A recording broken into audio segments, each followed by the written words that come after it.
What else do we see now in the formation of the people Israel? We see the law. Now I know, we're all Americans here, shaped by the American culture at least. We got a very ambivalent relationship to the law because we put a huge premium on autonomy. Freedom. I determine my life. I set the agenda. We moderns, and we Americans are very much influenced by the modern culture. We construe freedom primarily as choice and self-determination. Well, see, when you read freedom that way, law becomes a problem. Because law, no matter how good it is, limits my freedom. It tells me I can't do everything I want to do. Law is an affront to my freedom. But now, can I suggest to you another way of reading freedom? Much more ancient, much more biblical. Freedom here is not primarily choice and self-determination. But freedom is, listen, freedom is the disciplining of desire so as to make the achievement of the good first possible and then effortless.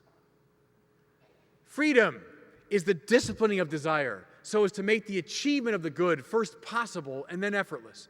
Do you want to see some free people? Those who played the music this morning. Those are remarkably free people. They could play whatever they wanted. You put any kind of music in front of them, they could play it, they could sing it. Why were they free? Oh, because they just play whatever they want. From the time they were kids, they just played any way they felt like it. Come on. All those people disciplined their desire by a whole set of practices. And through that discipline of the law, they became free. Who was the freest person ever to play basketball? I'm a Chicagoan. You got to have the right answer. Michael Jordan, go back 10 years ago, 12 years ago, the freest guy ever to play. Could he drive the hoop? Yeah, better than anybody. Free throw shooter? Great. Two-point shooter? Yes. Three-point? Sure. Defense? Yes. He could do it all. How come? Because he said, I'm going to play any way I feel like it. Come on. All his life, Michael Jordan submitted himself to a series of disciplines which ordered his desire and his body in such a way that he was able to do whatever the game called for. He was free. Let me give you a perhaps silly example from my own life. I was giving a talk about 5 years ago, and in the audience was a fellow named John Lynch. And John Lynch is from a parish I help out at. John was a pro golfer in his younger days. He played on the Asian tour and the Canadian tour, so very good golfer.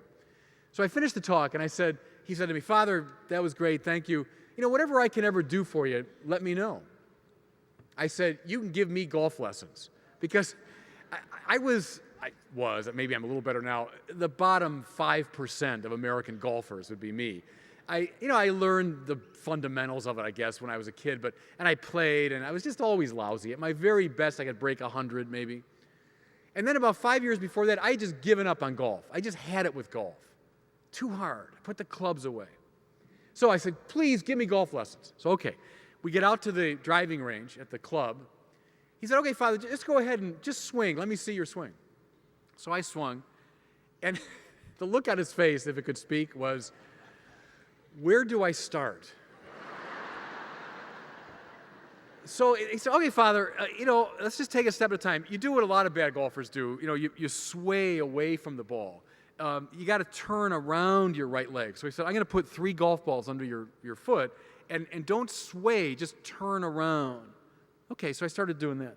Then he said, you also do what a lot of bad golfers do. You don't turn your shoulders. You just swing your arms at the ball.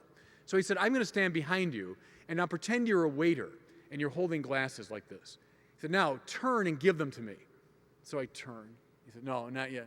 Turn. No, I don't have them yet. Turn. I said, it really hurts. He goes, yeah, I know.